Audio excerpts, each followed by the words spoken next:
Bonjour groupe! Pour mon truc numéro 3 ou 3, tout dépendant de où vous venez dans le monde, je vais vous montrer comment faire vos patates, en fait, faire pousser vos patates avec des retailles de cuisine.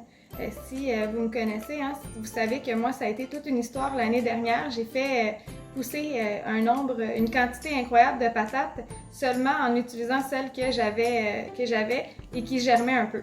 Donc, quand vous faites vos recettes, si vous avez des patates à la maison qui sont un peu germées comme ça, habituellement, tout ce qu'on fait, c'est de pouvoir enlever ça pour pouvoir les consommer. Mais moi, ce que je vous conseille, c'est de les couper un petit peu, puis de pouvoir les mettre dans l'eau, les faire germer, puis ensuite les planter.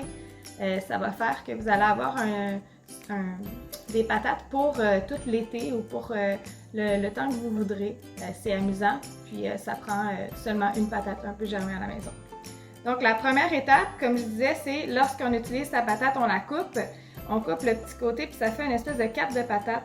Par la suite, on la met dans l'eau comme ça pendant un peu moins d'une semaine et ça va faire des petites racines qui vont venir se nourrir de l'eau. Lorsque la pomme de terre est rendue un peu comme celle-là, elle est vraiment bien germée en fait, là, les petites racines, elle est prête à être plantée. Et une fois qu'on l'a plantée, elle va faire une petite plante qu'on va mettre dans la terre. Pour moi, ma part, j'utilise un espèce de pot que je vais vous montrer un peu plus tard. C'est un pot où est-ce qu'on a des entailles pour permettre de pouvoir récolter les patates plus facilement par la suite. Donc, je vais vous montrer le processus au complet jusqu'à l'été dernier où est-ce que je récolte vraiment mes patates. Donc, j'espère que vous allez vous amuser à faire pousser vos patates en quarantaine. Comme ça prend pas beaucoup de choses. Il faut juste un peu de terre et une patate. Donc, à plus tard! Donc, ça ici, ça serait comme notre version 2 de mise en terre. C'est ce que ça donne une fois qu'elle a fait des petites racines. Et ça, en fait, ça serait notre version 3, qui est la version finale, où plus tard, on pourra récolter nos patates. Là, dans le fond, j'en ai comme 4 petites pousses différentes. Puis, ce qu'on va faire, c'est attendre la floraison de ces petites plantes-là qui vont continuer à pousser. Et puis, lorsqu'ils vont fleurir, moi, c'est ce que j'ai découvert, c'est que c'est à peu près le bon moment pour aller récolter les patates à l'intérieur à l'aide du pot spécial. Là. Ça, c'est mon pot spécial. On peut aussi le faire dans le jardin, dans sa terre directement. C'est juste que moi, je trouve que ça va bien aussi avec ce pot-là. Puis, j'ai déjà un espace pour des patates que je vais transplanter dans le jardin. Donc, ça serait la dernière étape pour ce projet-là. On peut les planter quand elles sont environ de cette grandeur-là.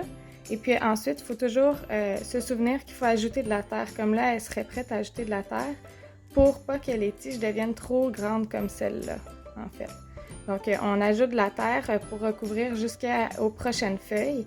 Puis comme ça, ça peut permettre à la plante de continuer à faire ses racines au lieu de tout mettre son énergie à faire pousser la plante. Donc voilà, c'est vraiment la partie finale de la patate lors de la récolte. Comme vous voyez, mon plant est rendu très grand. Je l'ai sorti dès qu'il n'y a plus de risque de gel, comme ça il a pu grandir à l'extérieur. Et je récolte mes patates à l'aide de mon pot que j'ai fait moi-même.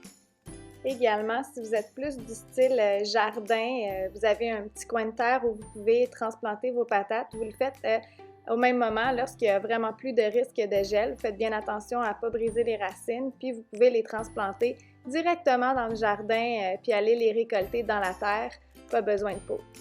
Donc voilà, j'espère que le partage de mon expérience vous a plu et que vous allez essayer de faire les premières étapes lorsque vous êtes en quarantaine. Après, ça pourra vous servir tout au long de l'été. Donc, bonne récolte!